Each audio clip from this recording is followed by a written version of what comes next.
मित्र हो, आजच्या सेशनमध्ये आपणा सर्वांचं स्वागत आहे। आपल्या स्क्रीनवर भूगोल विषयाचा सेटसाठीचा अभ्यासक्रम हा देण्यात आलेला आहे। या अभ्यासक्रमामध्ये जुना अभ्यासक्रम आणि नवीन अभ्यासक्रम असे दोन्ही अभ्यासक्रम या ठिकाणी स्क्रीनवरती आपल्याला दिसतायत। नवीन अभ्यासक्रमामध्ये भूरूपशास्त्र जुन्या अभ्यासक्रमाप्रमाणेच घेतलेला आहे। हवामानशास्त्र देखील जुन्या अभ्यासक्रमाप्रमाणेच घेतलेला आहे। तिसऱ्या घटकामध्ये जुन्या अभ्यासक्रमामध्ये सागरशास्त्र आणि जैविक भूगोल हे दोन्ही घटक एकत्र होते। ते दोन्ही एकत्र घटक नवीन अभ्यासक्रमामध्ये युनिट 3 आणि युनिट 4 मध्ये ते विभागले गेलेले आहेत। युनिट 5 हा जुन्या पद्धतीनेच पॉप्युलेशन आणि सेटलमेंट जिओग्राफी हा देण्यात आलेला आहे। युनिट 6 हा जिओग्राफी ऑफ इकॉनॉमिक ॲक्टिव्हिटीज आणि रिजनल डेव्हलपमेंट असा केलाय, जो जुन्या अभ्यासक्रमामध्ये रिजनल डेव्हलपमेंटचा म्हणजे प्रादेशिक भूगोलाचा विभाग घटक हा जुन्या अभ्यासक्रमामध्ये घटक क्रमांक 8 म्हणून देण्यात आलेला होता। नवीन अभ्यासक्रमामध्ये पॉलिटिकल जिओग्राफी म्हणजे राजकीय भूगोल, त्याचसोबत सामाजिक आणि सांस्कृतिक भूगोल हा घटक जो जुन्या अभ्यासक्रमामध्ये 7व्या क्रमांकाला होता तो तसाच इथं 7व्या क्रमांकाला देण्यात आलेला आहे। मात्र नवीन अभ्यासक्रमामध्ये भौगोलिक विचारधारांचा विकास हा घटक 8व्या क्रमांकाला दिलेला आहे, जो जुन्या अभ्यासक्रमात घटक क्रमांक 4 होता। घटक क्रमांक 9 हा भौगोलिक तंत्र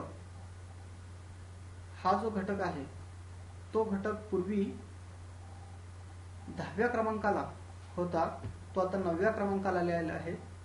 आणि 9व्या क्रमांकाचा घटक भारताचा भूगोल हा 10व्या क्रमांकाला गेलेला आहे।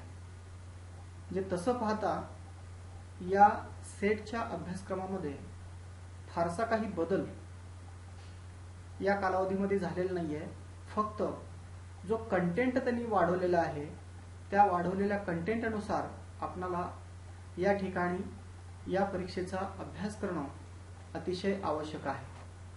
कारण कोणत्याही परीक्षेला बसत असताना आपणाला सर्वप्रथम अभ्यासक्रम माहित पाहिजे, म्हणून या ठिकाणी सर्वप्रथम आपण अभ्यासक्रमाची या ठिकाणी चर्चा केली। जुना अभ्यासक्रम आणि नवीन अभ्यासक्रम या दोन्ही अभ्यासक्रमामध्ये फारसे घटक काही बदललेले नाहीयेत। फक्त बदल एवढाच झालेला आहे, घटक फक्त एवढाच बदललेला आहे की दोन्ही अभ्यासक्रमांमध्ये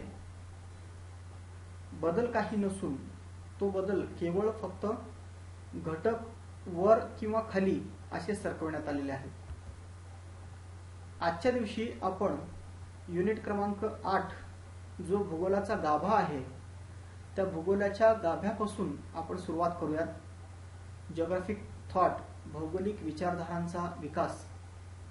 मित्रांनो, खरं पाहता भौगोलिक विचारधारांचा विकास हा घटक सर्वच विद्यार्थ्यांना कंटाळवाणा वाटतो, पण तुम्ही जर याच्यामध्ये थोडासा रस घेऊन अभ्यास केलात तर हा घटक अतिशय सोपा आहे, साधा आहे आणि आपणाला परीक्षेला जास्तीत जास्त मार्क मिळवून देणारा आहे।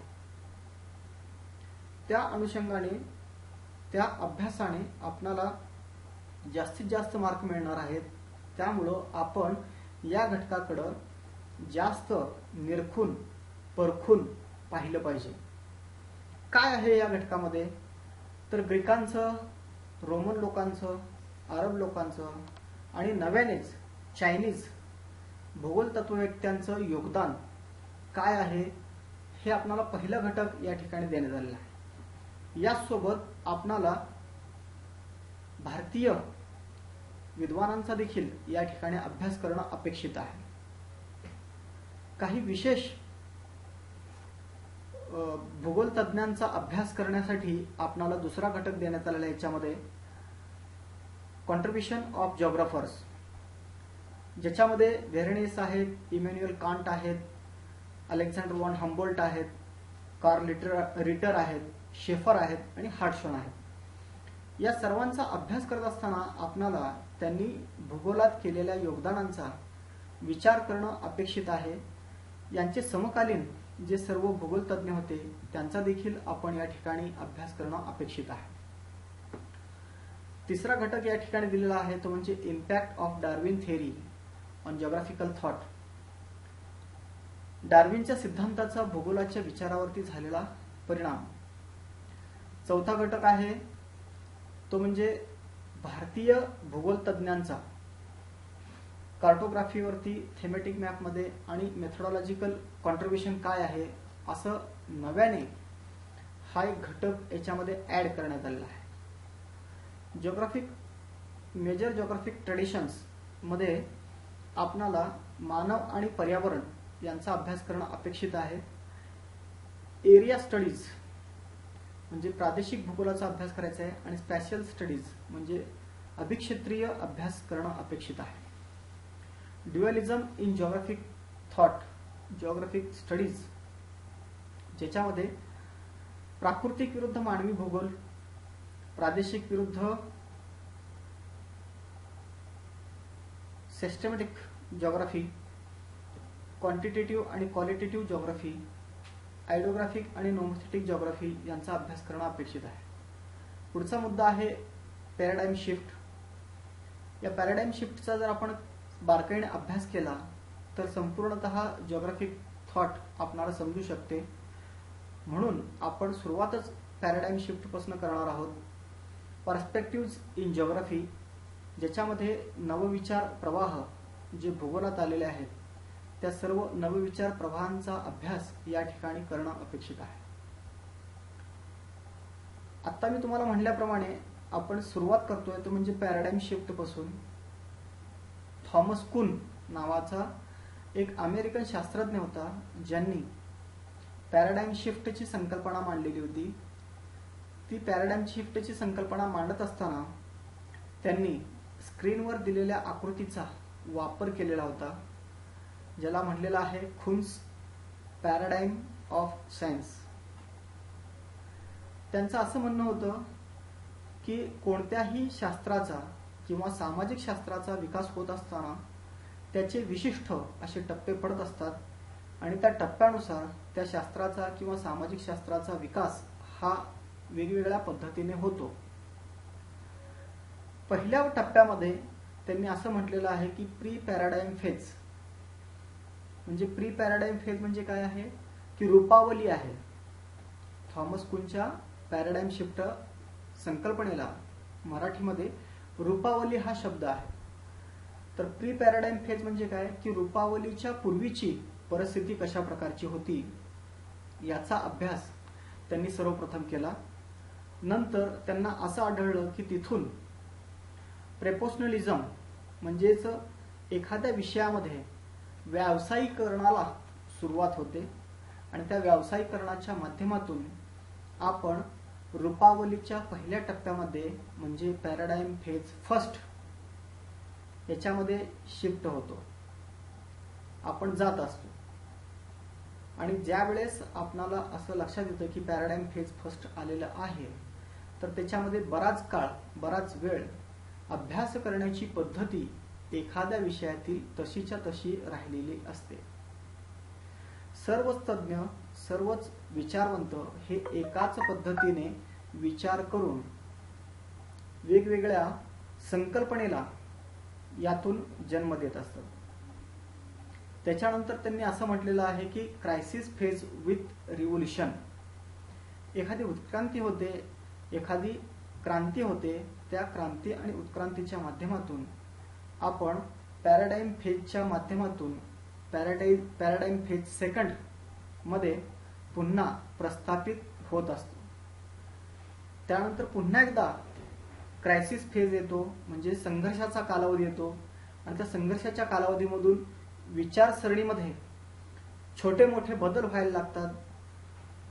वेगवेगळे घटक परिणाम करून विषयाचा मूळ रूप बदलण्याचा प्रयत्न या माध्यमातून होतोय, आणि त्या माध्यमातूनच आपण पॅराडाईम फेज थर्ड मध्ये जात असतो. आणि अशा पद्धतीने एक एक एक टप्पा करत आपण एखाद्या विषयाच्या वेगवेगळ्या टप्प्यामधून जात असतो. आता हीच संकल्पना जेव्हा आपण भूगोलात लागू करतो तर त्यावेळेस आपणाला असं लक्षात येतं की जिथं आपण म्हणतो की प्री पॅराडाईम फेज आहे, तर तिथं वेगवेगळ्या संकल्पना, सिद्धांत याच्यासाठी स्ट्रगल चालू होता भूगोलामध्ये. मग हा कालावधी कधीपर्यंतचा आहे, तर जोपर्यंत पॅराडाईम फेज फर्स्ट चालू झाला नाही तोपर्यंत. मग आता भूगोलातला फर्स्ट पॅराडाईम फेज कोणता आहे, रूपावलीची पहिला टप्पा कोणता आहे, तर इथं एक तक्ता अशा पद्धतीने दिलेला आहे की हा तक्ता जर तुम्ही पाठ केलात, तुम्ही लक्षात ठेवलात, तर तुमचा संपूर्ण भौगोलिक विचारधारांचा विकास याचा अभ्यास हा कंप्लीट होणार आहे. या रूपावलीच्या संदर्भामध्ये सातत्याने परीक्षेला प्रश्न विचारला जातो, फक्त तो आपण कसा समजून घ्यायचा हे आपल्यावरती अवलंबून आहे. मित्रांनो, लक्षात घ्या की जेव्हा आपण असं रूपावलीचा अभ्यास चांगल्या पद्धतीने करणार आहोत, तर तेव्हा आपणाला संपूर्ण भूगोल आणि भूगोलाची विचारधारा ही समजणार आहे. आता हे कसं समजून घ्यायचं, तर वेगवेगळी पुस्तकं दिलेली आहेत याच्या संदर्भामध्ये. माजिद हुसेन सरांचं पुस्तक आहे इव्होल्युशन ऑफ जिओग्राफिक थॉट, अधिकारी आणि नेगी सरांचं पुस्तक आहे जिओग्राफिकल थॉट वरती, सुदीप्त अधिकारी आणि नेगी सरांचं.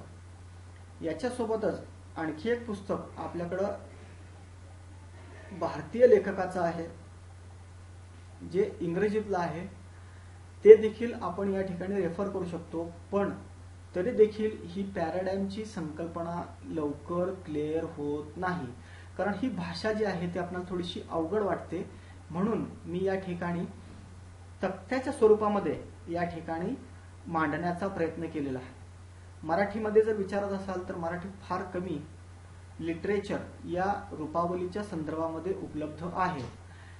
वेळापूरकर सरांनी प्रयत्न केलेला आहे त्यांच्या भूगोलाच्या विचारधारा या पुस्तकामध्ये अशी संकल्पना मांडण्याचा.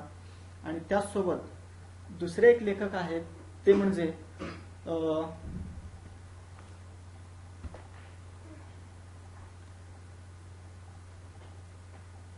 Velapurkar sir, कणकुरे sir, Rathod sir आणि उगाडे सरांचं जे पुस्तक आहे भौगोलिक विचारधारा, तर त्या माध्यमातून आपणाला ही संकल्पना चांगल्या पद्धतीने समजून घेता येऊ शकते. तर काय आहे ही संकल्पना, तर बघा, एक इथं 5 ते 6 कॉलम दिलेले आहेत. पहिला आहे रूपावली, दुसरा आहे ते संकल्पना कुणी मांडली, एक्झाम्पलर, त्याची प्रतिमा नेमकी कशा आहे, त्याच्यामध्ये त्यांनी कोणत्या पद्धतीने सिद्धांत मांडलेले आहेत, मेथड, त्यांची अभ्यास करण्याची पद्धती कोणती होती, आणि शेवटी या पॅराडाईम वरती झालेले टीका. आता जर आपण साधारणतः भूगोलाचा विचार केला तर प्री क्रायसिस पिरियड मध्ये डार्विनच्या अगोदरचा कालावधी आपल्याला थोडासा लक्षात येतो, आणि त्याच्यानंतरच्या कालावधीमध्ये पहिल्यांदा जर कोणता स्टेज भूगोलामध्ये आयडेंटिफाय केला गेला, ओळखला गेला, तर तो म्हणजे डिटर्मिनिझम, किंवा त्याला आपण एन्व्हायरमेंटलिझम असं म्हटलेलं आहे. पर्यावरणवाद किंवा त्याला आपण निसर्गवाद असं म्हणतो, बरोबर. तर हा निसर्गवाद किंवा पर्यावरणवाद कुणी मांडला, तर त्याची सुरुवात रॅडझेलच्या अँथ्रोपोजिओग्राफिया या पुस्तकापासून. रॅडझेलनी जे अँथ्रोपोजिओग्राफिया या पुस्तकात संकल्पना मांडली की निसर्गवाद आणि पर्यावरणवाद, तर त्या माध्यमातून सर्व तज्ञांनी याला संमती दिली, आणि त्या माध्यमातून या निसर्गवादाची सुरुवात भरभराट ही भूगोलामध्ये होत गेली, आणि त्या माध्यमातून सर्व सहकाऱ्यांनी या डिटर्मिनिझम मध्ये मोठ्या प्रमाणात योगदान दिलेलं आपल्याला पाहायला मिळतं. त्याची प्रतिमा कशा प्रकारची होती, तर inorganic control and organic response, म्हणजे सजीवांची त्याच्यावरती केलेली प्रतिक्रिया, अशा पद्धतीने त्याची प्रतिमा ही निर्माण केली गेली होती. थेरी कोणती मांडलेली आहे, तर डार्विनच्या थेरीनुसार सिद्धांतानुसार या संकल्पनेला मूळ प्राप्त झालं की भूगोलामध्ये आपण निसर्गवाद किंवा पर्यावरणवाद, निसर्ग हा श्रेष्ठ आहे हे म्हणणं कोण आम्हाला शिकवलं, तर डार्विनच्या सिद्धांताने हे आम्हाला शिकवलेलं आपल्याला पाहायला मिळतं. पद्धती काय आहे, तर न्यूटनची कारणे आणि परिणाम या पद्धतीने त्याने अभ्यास केला आणि त्या पद्धतीने अभ्यास करून कारणे आणि परिणाम या पद्धतीने अभ्यास करून न्यूटनच्या पद्धतीनुसार डिटर्मिनिझम म्हणजेच पर्यावरणवाद, निसर्गवाद हा वाढीस लागलेला आपल्याला पाहायला मिळतो. परंतु काही कालावधीनंतर याच्यामध्ये फार मोठ्या प्रमाणात त्रुटी निर्माण दिसून यायला लागल्या, कारण इथं ह्युमन इंटेन्सिव्ह कायच नव्हता, मानवी भूगोल हा कायच नव्हता. मग अशा पद्धतीने आपणाला सर्वच्या सर्व रूपावलींचा अभ्यास करणं इथं अपेक्षित आहे. ज्यातला दुसरा टप्पा आहे, आपण क्रायसिस पिरियड नंतर दुसरा टप्पा सांगितलं होतं बघा थॉमस कुनच्या थेरीमध्ये, तर इथं आहे पॉसिबिलिझम. पॉसिबिलिझम म्हणजे काय, संभववाद, हे की नाही, संभववाद. तर तो संभववाद कोणापासून सुरू झाला, तर विडाल डी ला ब्लाश यांनी फ्रान्समध्ये या पॉसिबिलिझमची किंवा निसर्गवादाची संभववादाची सुरुवात केली. कोणत्या पुस्तकातून केली त्यांनी, तर टॅब्युली डी ला जिओग्राफिया डी ला फ्रान्स या पुस्तकातून त्यांनी त्याची मांडणी केली. त्याची इमेज कशा पद्धतीची आहे, changes human attitude values create possibility, म्हणजे मानव हा एक ऍक्टिव्ह एजंट आहे या पद्धतीने त्यांनी मांडणी केली. आता यातल्या संकल्पना महत्वाच्या आहेत बघा. जेनेरे डी वाया असं इथं पहिला काहीतरी म्हटलेलं आहे, ठीक आहे, जेनेरे डी वाया. आता ह्याच्यावरती प्रश्न विचारलेला आहे की जेनेरे डी वाया ही संकल्पना कोणी मांडलेली आहे, तर त्याचं उत्तर आपल्याला विडाल डी ला ब्लाश असं द्यावं लागणार आहे. त्यांचं काय मत आहे, the production of relation of interaction and law between man and environment, मानव आणि पर्यावरणाच्या संबंधामध्ये मानव याची भूमिका ही ऍक्टिव्ह एजंट म्हणून आहे. हा सिद्धांत त्यांनी कशा पद्धतीने मांडला, काय अभ्यास केला, तर त्याच्यामध्ये फील्ड स्टडी केला, फील्ड वर्क. हा प्रश्न विचारला जातो परीक्षेला की त्याचं मूळ काय आहे, पद्धती कोणती वापरलेली होती.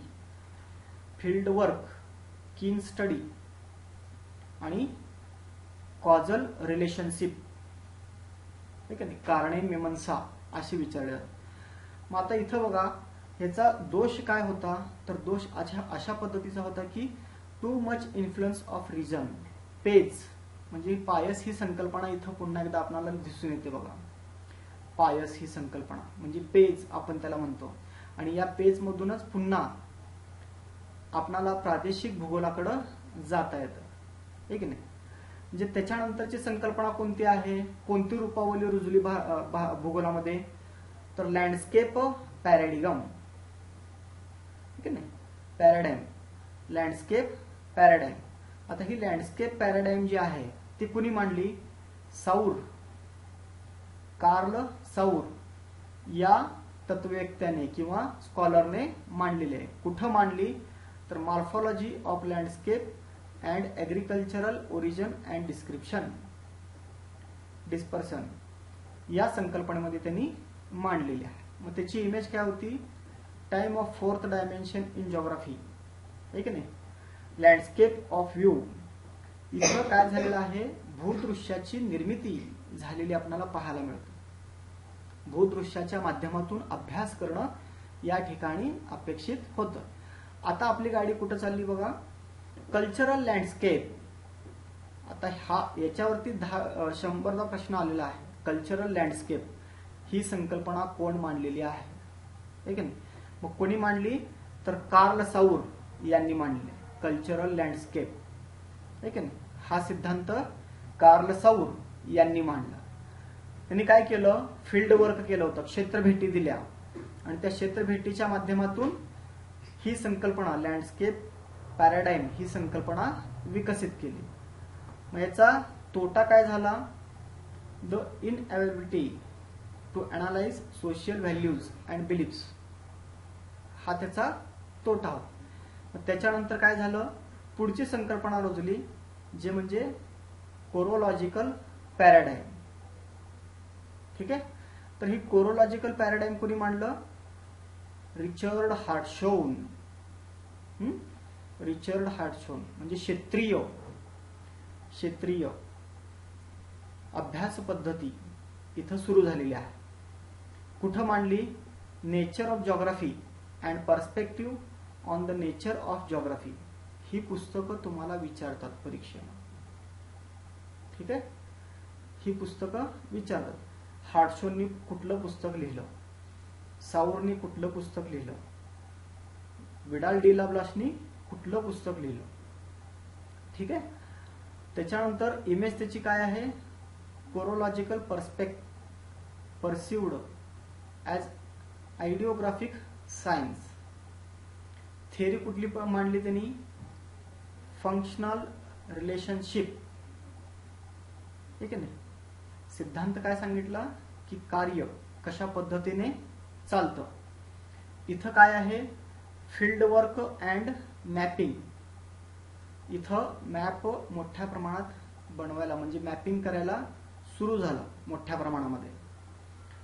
याच्यामध्ये तोटा काय झाला होता, तोटा काय म्हणजे त्याच्यावरती टीका काय झाली, या सिद्धांतामध्ये पॅराडाईम फेज मध्ये no laws, no generalisation and traditional view झाला. त्याच्यामुळं फार मोठ्या प्रमाणात याच्यावरती टीका झाली आणि त्या टीकेच्या माध्यमातून स्पॅशियल ऑर्गनायझेशन म्हणजे अभिक्षेत्रीय विभिन्नता हा एक नवा पॅराडाईम तिथं निर्माण झाला. हा टप्पा कोणता आहे, भूगोलातला अलीकडचा आधुनिक काळातला टप्पा आहे. स्पॅशियल ऑर्गनायझेशन ही रूपावली, अभिक्षेत्रीय विभिन्नता ही रूपावली नव्याने भूगोलामध्ये रुजू झाली. ते कोणी मांडली तर शेफर यांनी मांडली. आता हे शेफर यांनी मांडत असताना एक्सेप्शनलिझम याच्यावरती मोठ्या प्रमाणात टीका करून त्यांनी ती मांडलेली होती. Attention on exceptionalism in geography. ठीक आहे. तर त्याची इमेज काय आहे, प्रतिमा काय आहे, स्पॅशियल इंटरॅक्शन अभिक्षेत्रीय जोडणी कशा पद्धतीने आहे हे तिथं दाखवण्यात आलेलं होतं. आणि अलीकडच्या कालावधीमध्ये आपल्याकडे जे लोकेशनल थेअरीज आलेल्या आहेत सगळे जे क्षेत्राच्या संबंधित जे सिद्धांत आलेले आहेत ते सगळे सिद्धांत आपणाला या टप्प्यामध्ये निर्माण झालेले पाहायला मिळतात.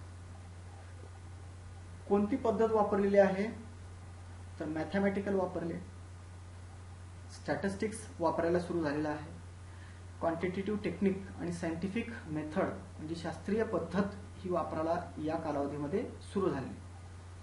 पण ही सुद्धा रूपावली फार कालावधीसाठी भूगोलामध्ये टिकलेली नाहीये आणि अलीकडच्या कालावधीमध्ये आपणाला नवनवीन विचार प्रवाह निर्माण व्हायला सुरू झालेले पाहायला मिळतात.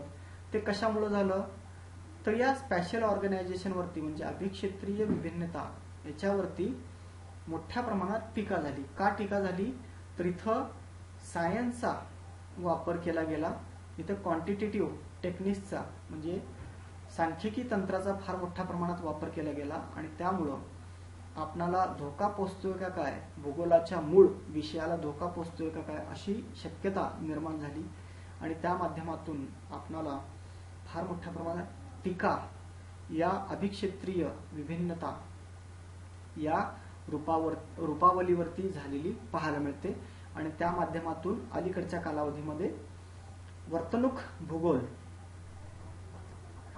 किंवा नवीन जे आहे ते आधुनिक भूगोल हा निर्माण व्हायला सुरू झालेला आपल्याला पाहायला मिळतो. म्हणजे सगळे नवविचार प्रवाह हे आपल्याला अलीकडच्या कालावधीत आलेले पाहायला मिळतात भूगोलामध्ये. तर असा जर आपण थोडासा अभ्यास केला तर त्या माध्यमातून आपणाला नवनवीन संकल्पना लवकर समजतील आणि आपणाला प्रश्नांची उत्तरं द्यायला सोपे जाणार. केवळ आपणाला फक्त पर्यावरणवादाचा किंवा निश्चयवादाचा अभ्यास करून चालणार नाहीये, तर त्या पर्यावरणवादामध्ये किंवा निश्चयवादामध्ये नवीन जे काही घटक आलेले आहेत त्यांचा अभ्यास करणं अपेक्षित आहे. जसं पर्यावरणवादाचा आपण अभ्यास करतो, निसर्गवादाचा अभ्यास करतो, तर त्याच्यामध्ये निओ डिटर्मिनिझम ही एक संकल्पना नव्याने निर्माण झालेली आहे.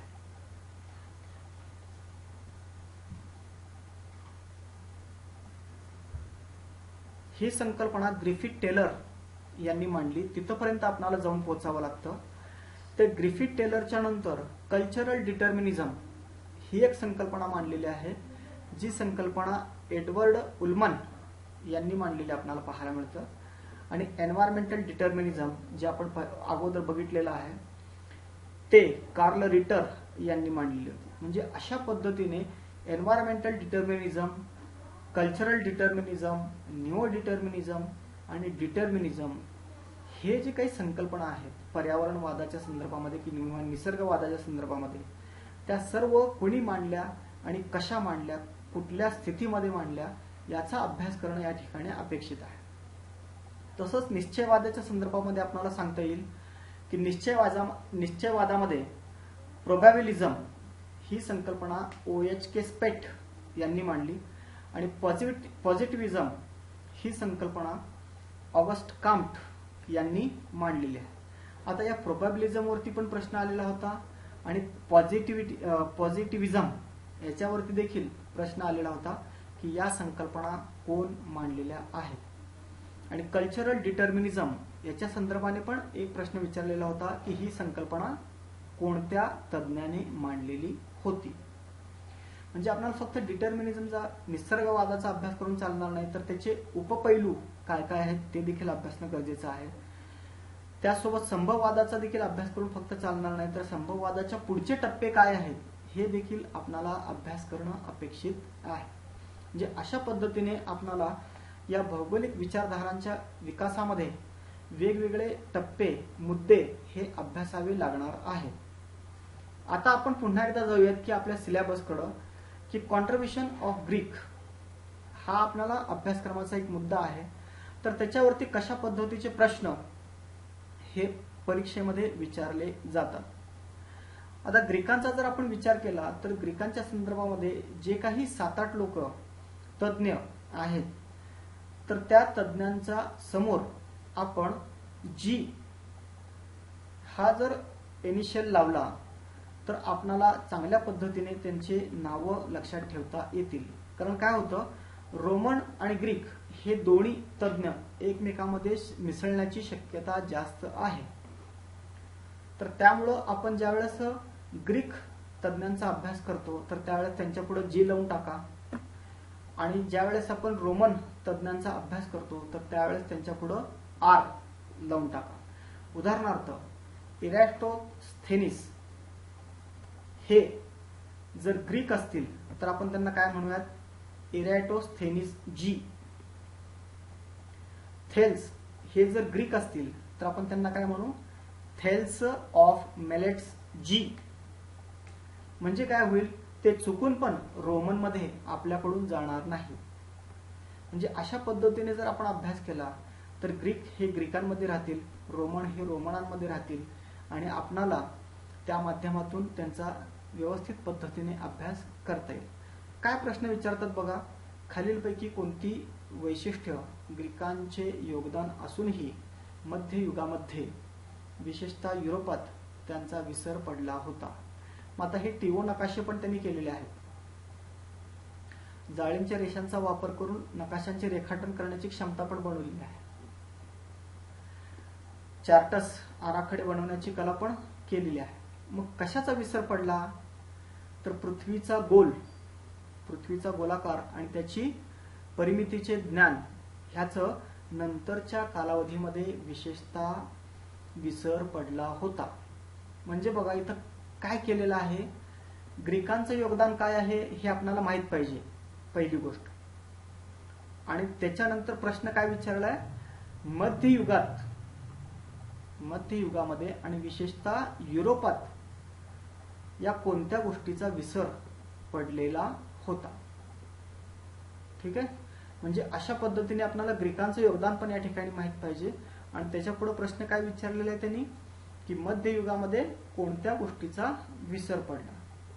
हे सगळे योगदान आहेत ग्रीकांची, पण त्यातला कोणत्या गोष्टीचा विसर पडला हे त्यांना अपेक्षित आहे. लक्षात येत आहे, म्हणजे प्रश्नाची काठिण्य पातळी काय आहे हे थोडंसं तिथं लक्षात घ्या. म्हणजे याचं उत्तर काय आहे, पृथ्वीचा गोलाकार आणि तिच्या परिमितीचे ज्ञान, हे त्याचं उत्तर असेल. दुसरा एक प्रश्न खाली दिला बघा इथं, लंबजन्य व त्रिमित चित्रलेखी प्रक्षेपण यांना आकृतीबंधित केली आहेत. कुणी आकृतीबंधित केलं, तर हे आता ज्ञानावरचा प्रश्न आहे, तर त्याचं उत्तर सरळ सरळ आपल्याला देता येईल, हिप्पारकस या व्यक्तीने हे काम केलेलं आहे. आता हा एक प्रश्न म्हणजे जोड्या लावांचा प्रश्न जो आहे तो सारखा विचारला जातो, की यादी 1 आणि यादी 2 मधील योग्य जोड्या जुळवा. Homer, Hecataeus, Strabo, Ptolemy. आता याच्यामध्ये काय होतं, की आपणाला 2 घटक काय दिलेले आहेत हे पाहणं अपेक्षित आहे. आता या जोडीमध्ये काय केलेलं आहे, एकामध्ये सगळे तज्ञ आहेत आणि दुसऱ्यामध्ये त्यांनी लिहिलेली पुस्तकं आहेत.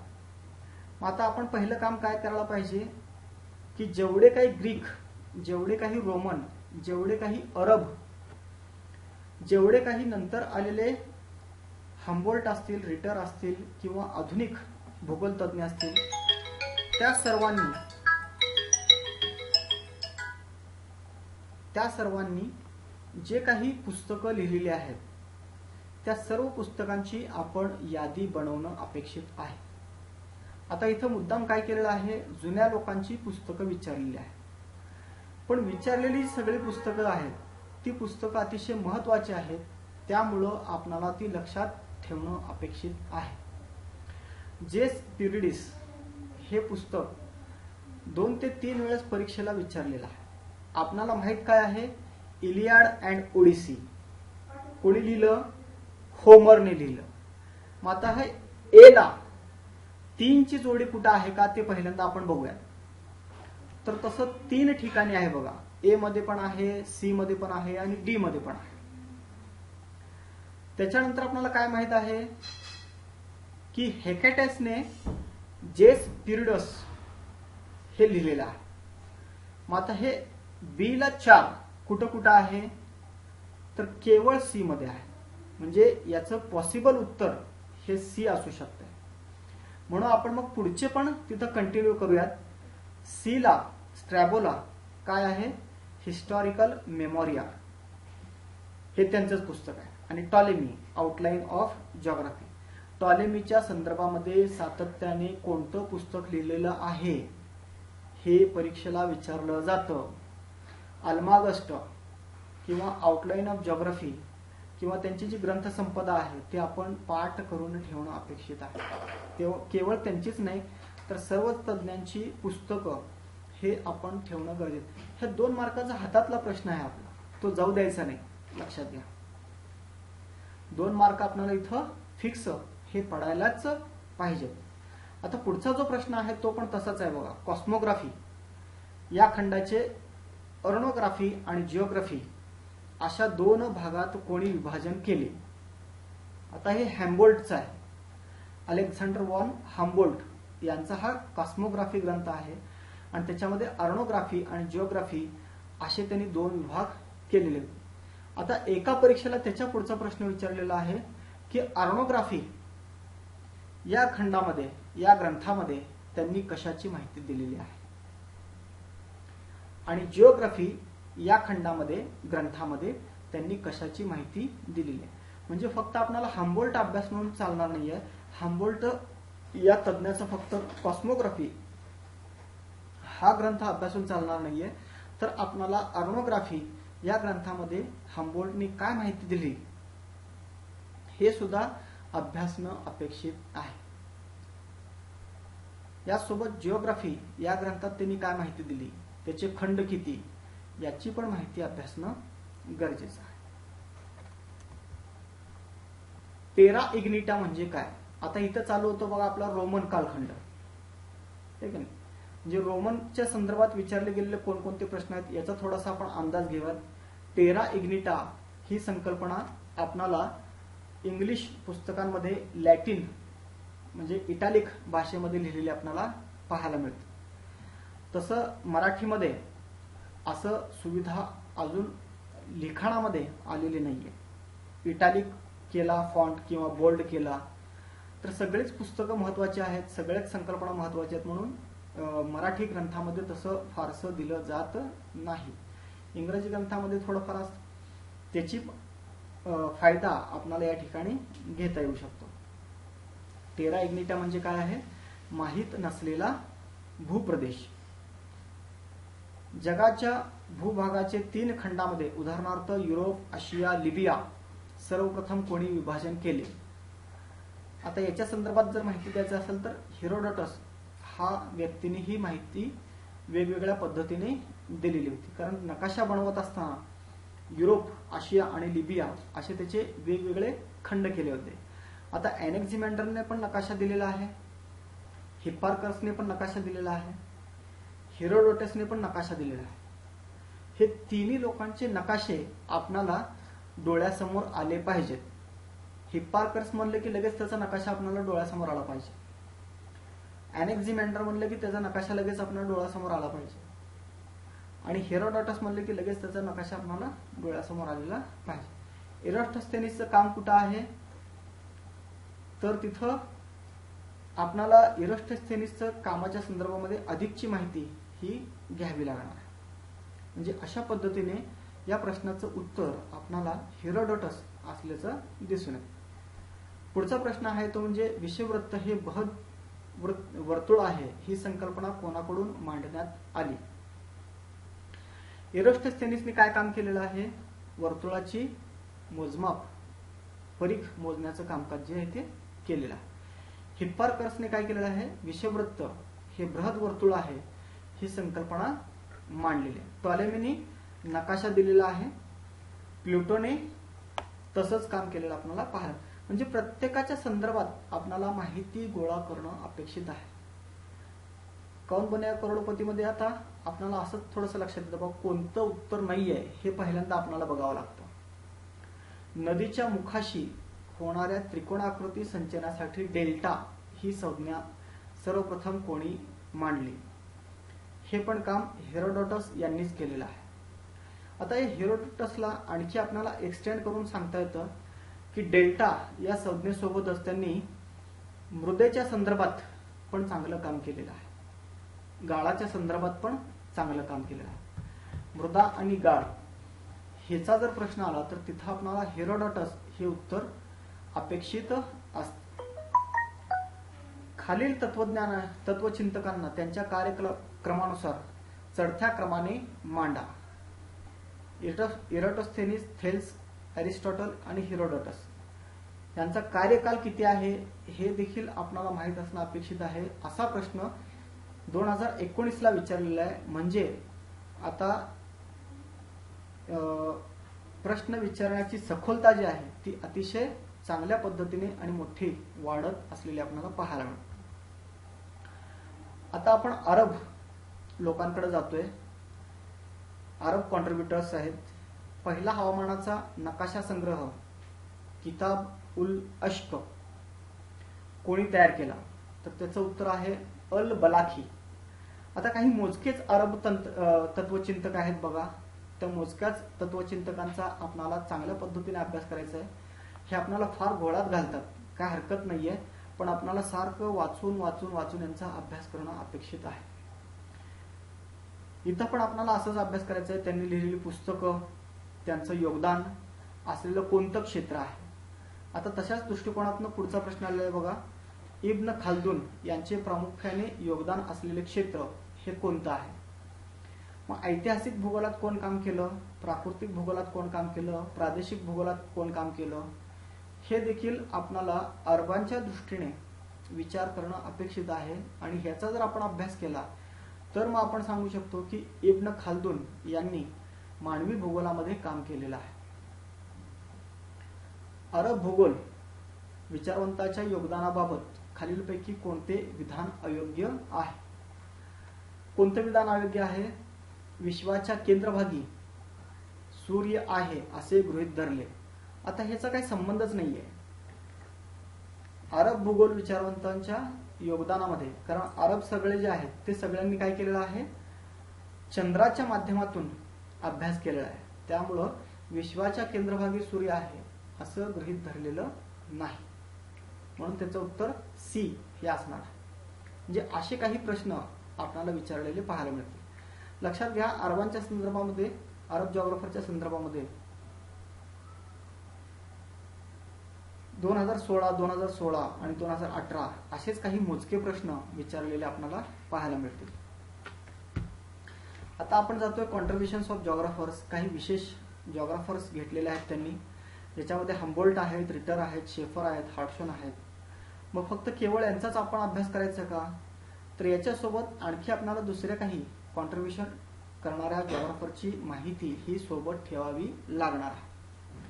जसं की पहिलाच प्रश्न विचारला बघा, भूगोल हे एकात्मिक विज्ञान म्हणून पुनर्स्थापित करण्यासाठी कोणत्या 4 भूगोलकारांना श्रेय दिले जाते? ज्याचं उत्तर आहे फ्रेडरिक रॅडझेल, फर्डिनांड व्हॉन रिस्टॉफेन, आल्फ्रेड हेटनर आणि विडाल डिला ब्लाश. मग आता ह्याच्यामध्ये जे ऑप्शनला आलेले सगळे लोक आहेत त्यांचा देखील आपण अभ्यास करणं गरजेचं आहे. जसं की आर्नल्ड गायट हे आपल्याला कुठे भेटतात का, हे देखील आपण अभ्यासणं अपेक्षित आहे आणि त्यांचं काय काम आहे. आल्फ्रेड हेटनरचं काय काम आहे. यासोबत एलसी रिक्युलस या व्यक्तीचं काय काम आहे. या एलसी रिक्युलस वरती एक प्रश्न परीक्षेला याच्या अगोदर आलेला आहे की त्यांचं योगदान काय आहे म्हणून. पुढचा प्रश्न आहे, हॅम्बोल्टने अँडीज पर्वताच्या खडकाचा अभ्यास केला आणि कोणी मांडलेल्या सर्व खडकाच्या प्रारंभिक स्तरीत उगमाचा सिद्धांत नाकारला. आता आपल्याला माहित आहे की खडकाच्या संदर्भात सिद्धांत मांडलेले कोण कोण व्यक्ती आहेत. त्याच्यामध्ये वेगनेर नावाचा एक व्यक्ती होता, म्हणजे ज्याचा आपण कॉन्टिनेंटल ड्रिफ्ट थेअरी याच्या संदर्भाने अनुषंगाने त्याचा अभ्यास करतो. आता याच्यामध्ये नवीन आलेले जे व्यक्ती आहेत, बुवाके, बुशिंग, यांचा देखील अभ्यास करणं आपल्याला अपेक्षित आहे. डेव्हिस तर आपल्याला उताराच्या सिद्धांतामध्ये सारखं सारखं भेटतातच, काम त्यांचं मोठं आहे. पण हे बुवाके कोण आहेत यांची देखील आपण तोंड ओळख करून घेणं या ठिकाणी अपेक्षित आहे. आणि बुशिंग यांची देखील कामगिरी काय आहे हे देखील अपेक्षित आहे. कारण हा 2019चा प्रश्न आहे. कदाचित पुढचा प्रश्न हा जो आहे तो बुवाकेवरती येऊ शकतो किंवा बुशिंग यांच्यावरती येऊ शकतो. 2019 मध्ये आणखी एक प्रश्न विचारला आहे की कोणी 2005 मध्ये भूगोल क्षेत्रात पृथ्वीच्या अंगस्थळासंबंधी तार्किक युक्तिवाद स्पष्टपणे व्यक्त केले. तर याचं उत्तर आहे हेटनर. याच्यामध्ये जे आलेले अनुषंगाने लोक आहेत, सॉयरनी काय काम केलंय, रिस्टोफेननी काय काम केलंय, याची माहिती अभ्यासणं अपेक्षित आहे. आता आपण जातोय पुढच्या टप्प्याकडं, impact of Darwin theory on geographical thought. खालीलपैकी कोणती जोडी योग्य नाही? तर त्याच्यामध्ये सॉयरनी काम केलेलं आहे. ते सॉयरचं काम जे आहे ते कल्चरल जॉग्राफीमध्ये आहे, त्यामुळं कृषिउगम आणि विखरण हा त्यांचा प्रांत नाहीये. आता इथं एक आपल्याला कळालं बघा की पर्यावरणवादामध्ये ओ रिओर्डन यांनी काम केलंय. तिसऱ्या अभिक्षेत्रामध्ये सोजा यांनी काम केलेलं आहे. नाविन्यपूर्ण शोधाचा प्रसार, अभिक्षेत्रीय प्रक्रिया याच्यामध्ये हॅगेस्टन यांनी काम केलेलं आहे. म्हणजे अशा पद्धतीने आपल्याला एका प्रश्नामधून 4 उत्तरं हे सापडू शकतात. भूदृश्य ही मानवाच्या 2 मूलभूत गरजांवर संभाव्य आश्रय टाकतात हे देखील या ठिकाणी स्पष्ट होतं. भूदृश्य ही मानवाच्या 2 मूलभूत गरजांवर संभाव्य संधी आणि आश्रय प्रकाश टाकतात, कोणी पुरस्कृत केले. आता हा आपल्या दृष्टीने नवीनच प्रश्न आहे. कल्चरल लँडस्केप मध्ये हा प्रश्न जातोय. तर याचं उत्तर ॲपलटॉन या तज्ज्ञाने वरील संकल्पना मांडलेली आपल्याला दिसून. तर लक्षात घ्या की आपण जसं पुस्तकांचा अभ्यास करणार आहोत तसंच एखाद्या व्यक्तीने काय म्हटलेलं आहे, कोणत्या तज्ज्ञाने कोणत्या घटकांवर विचार केलेला आहे, हे देखील अभ्यासणं या भौगोलिक विचारधारांच्या विकासामध्ये अपेक्षित आहे. ॲपलटॉन हे जे व्यक्ती आहेत त्यांनी भूदृश्याच्या संदर्भामध्ये काम करत असताना भूदृश्य ही मानवाच्या दोन मूलभूत गरजांवर संभाव्य संधी आणि आश्रय यांचा प्रकाश टाकतात असं वक्तव्य केलेलं होतं. म्हणून त्याचं उत्तर असणार आहे ए. त्यासोबतच सॅम्युएल्स कोण आहेत, जॉन्सन कोण आहेत, राल्फ हे व्यक्ती कोण आहेत, यांची सुद्धा तोंड ओळख करून घेणं आपणाला या भौगोलिक विचारधारांच्या विकासामध्ये अपेक्षित आहे. पुढचा एक प्रश्न अतिशय सोपा आलेला आहे, तो म्हणजे खालीलपैकी कोणी मांडलेल्या प्रतिमानावर चार्ल्स डार्विनचा प्रभाव आढळून येतो. तर विल्यम डेव्हिस यांनी जो उताराचा संकल्पना मांडलेली आहे, तर त्या उताराच्या संकल्पनेवरती चार्ल्स डार्विनच्या विचारांचा प्रभाव असलेला दिसून येतो. चार्ल्स डार्विनने जो सिद्धांत मांडलेला होता, तर त्या सिद्धांतावरती आधारित पर्यावरणवाद, या पर्यावरणवादाचा फार मोठ्या प्रमाणात विकास झालेला आपल्याला पाहायला मिळतो. मग एल.सी. किंगनी काय केलेलं आहे किंवा पेंकनी काय केलेलं आहे, जेम्स दाना हे कोणत्या विभागात आपल्याला भेटतात, यांची सुद्धा माहिती घेणं, जर आपण इथं असं व्यवस्थित पद्धतीने काम केलं तर इम्पॅक्ट ऑफ डार्विन थेरी हा सगळा आपल्याला मुद्दा चांगल्या पद्धतीने अभ्यासता येऊ शकतो. त्यातला पुढचा मुद्दा आहे तो म्हणजे मेजर जिओग्राफिक ट्रेडिशन्स, ज्याच्यामध्ये आपल्याला मानव आणि पर्यावरणाचा अभ्यास करायचा आहे, क्षेत्रीय अभ्यास करायचा आहे आणि अभिक्षेत्रीय विश्लेषण हे देखील करायचं आहे. जसं की आपण 5व्या टप्प्यामध्ये सांगितलं होतं, 5वी रूपावली ही जी आहे ती स्पॅशियल ऑर्गनायझेशनची आहे. त्या अनुषंगाने या ठिकाणी पहिला प्रश्न येतोय, 1960 मध्ये अभिक्षेत्रीय विज्ञान असा भूगोलाचा दृष्टिकोन भाषा व टिंबटिंब पद्धती यासह ओळखला जात होता. तर तिथं काय झालेलं आहे, भूमितीय आयाम देण्याचा प्रयत्न 1960 मध्ये अभिक्षेत्रीय विज्ञानाच्या माध्यमातून सुरू झाला. म्हणून याचं उत्तर जे आहे ते सी असं असणार आहे. पुढचा प्रश्न आहे, भूगोल हे वैयक्तिक घटनेचे क्षेत्रीय विज्ञान आहे. म्हणजे पुन्हा एकदा आपण पॅराडाईम फेज जे आहे रूपावली, तर त्या रूपावलीच्या 4थ्या टप्प्यामध्ये जर आपण आलो तर तिथं क्षेत्रीय विज्ञान आहे. तर ते क्षेत्रीय विज्ञान कोणी मांडलं होतं, हार्वेनी मांडलेलं होतं. म्हणून याचं उत्तर जे आहे ते सी, हार्वे, डेव्हिड हार्वे यांच्याकडं जात. म्हणजे असं आपणाला त्या रूपावलीचा फायदा वेगवेगळ्या क्षेत्रामध्ये वेगवेगळ्या टप्प्यावरती भूगोलाच्या ज्ञानामध्ये करून घेता येऊ शकतो. तसं पाहिलं तर पाठ्यपुस्तकामध्ये किंवा त्या रेफरन्स बुकमध्ये पॅराडाईम शिफ्टच्या संदर्भात 4-4 पानं 10-10 पानं लिहिले गेलेली आहे. पण त्याचं समरायझी करून एका तक्त्यात बसवण्याचं जे योगदान आहे, त्या योगदानाच्या माध्यमातून आपल्याला हे मी ज्यांचा अभ्यास केला त्यांच्या माध्यमातून हे मिळवलेलं आहे. तर तिथं हे शिफ्ट समजल्यानंतर मी लगेच शिफ्ट झालो. ठीक आहे. तर 1960चं दशक काय होतं, 1970चं दशक काय आहे, हे आपल्याला इथं जाणून घ्यायचं आहे. 1970च्या दशकात टिंबटिंब विचारधारा मानवी भूगोलातील अभिक्षेत्रीय संघटन रूपावलीची सशक्त समीक्षा म्हणून उदयास आली. इथं वेलफेअर जॉग्राफी असं त्याचं उत्तर आहे, कल्याणकारी भूगोल. कारण बघा, प्रादेशिक अगोदरच होऊन गेलेलं आहे, क्षेत्रीय विभेदन जे आहे ते अगोदरच होऊन गेलं आहे आणि स्थानीयता हा पण अगोदरच होऊन गेलेला आहे. मग 1970च्या दशकानंतर कोण आलं, तर कल्याणकारी भूगोल आलं. हे आपल्याला तसं उत्तर सोडवावं लागतं. पुढचा प्रश्न आला बघा इथं, खालीलपैकी कोणी पुढील टिप्पणी केली. भूगोलातील कोरोलॉजिकल विचारधारेची सुरुवात टिंबटिंब यांनी केली. तर याची 2 उत्तरे आहेत, लक्षात घ्या. हेटनर आणि अरिस्टोफेन. आता रिचर्ड हार्टशॉन यांचा संबंध इथं नाही आहे किंवा रिचर्ड पिट यांचा संबंध इथं नाही आहे. त्यामुळे काय झालेलं आहे की या परीक्षेमध्ये दोन्ही पण उत्तरं ही बरोबर म्हणून दिलेली आहे. आता जो आपण पूर्ण अभ्यास केलेला आहे त्याच्यावरती हा प्रश्न आहे, मूलभूत सिद्धांत प्रामुख्याने नाकारला जातो जेव्हा एक नवीन सिद्धांत मांडला जातो आणि तो सरस आहे असा विश्वास असतो. असे विधान टिंबटिंब यांनी सुचवले. मग ह्याच्यामध्ये थॉमस कुन या व्यक्तीकडे संपूर्ण श्रेय जातं. कार्ल पॉपर यांची आपल्याला जास्त ओळख नाहीये. जेम्स हटन यांची देखील आपल्याला जास्त ओळख नाहीये. तर ते कुठं आहेत? James Hutton भूरूपशास्त्रामध्ये.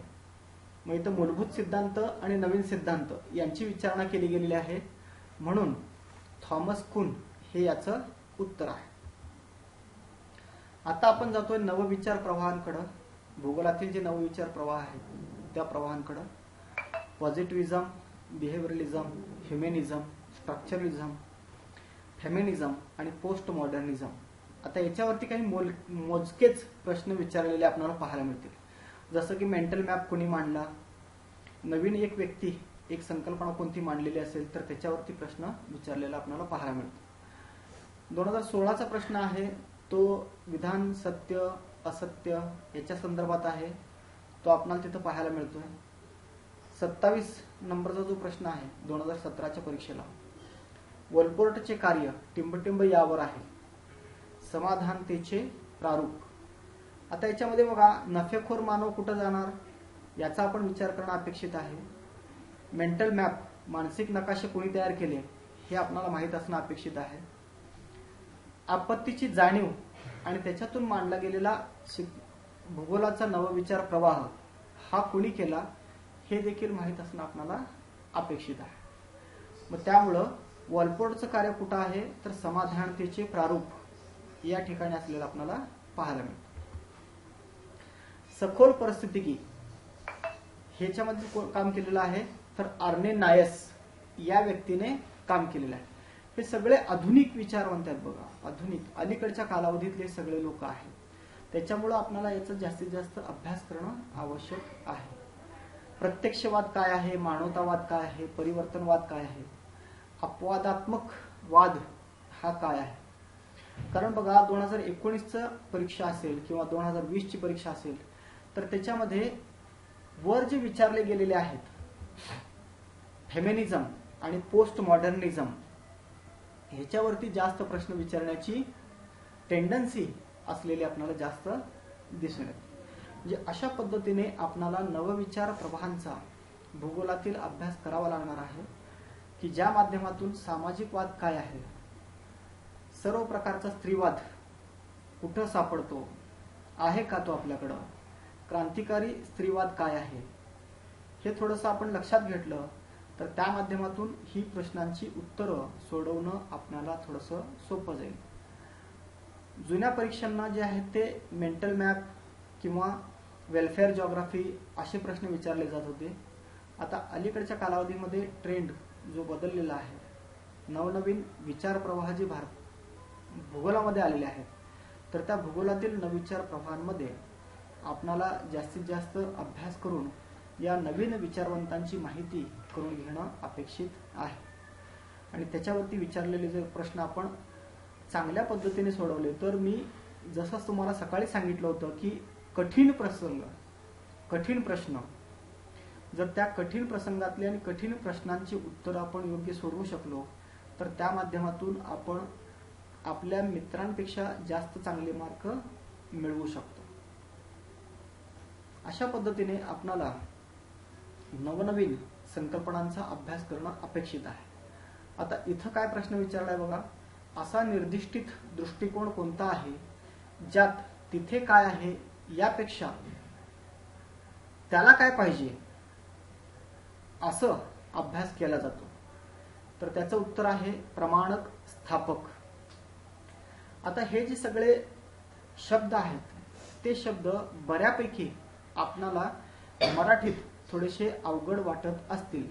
तार्किक, प्रादेशिक, सकारात्मक हे जे ऑप्शन आहेत ते थोडंसं अवघड वाटत असतील तर यासाठी आपण काय करायचं, इंग्रजीतला प्रश्न पण वाचायचा आणि मराठीतला प्रश्न पण वाचायचा आणि इंग्रजीतला आणि मराठीतला प्रश्न वाचून जो आपणाला सोपा वाटतो त्या अनुषंगाने त्या धर्तीवरती आपण तो प्रश्न सोडवायचा. बऱ्याच वेळेस काय असतं माहिती का की आपल्याला रॅडिकल जिओग्राफी माहित असतं, आमूलाग्र सुधारणावादी भूगोल रॅडिकल जिओग्राफी, मानवतावादी भूगोल ह्युमॅनिझम, कल्याणकारी भूगोल वेलफेअर जिओग्राफी, सैद्धांतिक भूगोल कन्सेप्च्युअल जिओग्राफी.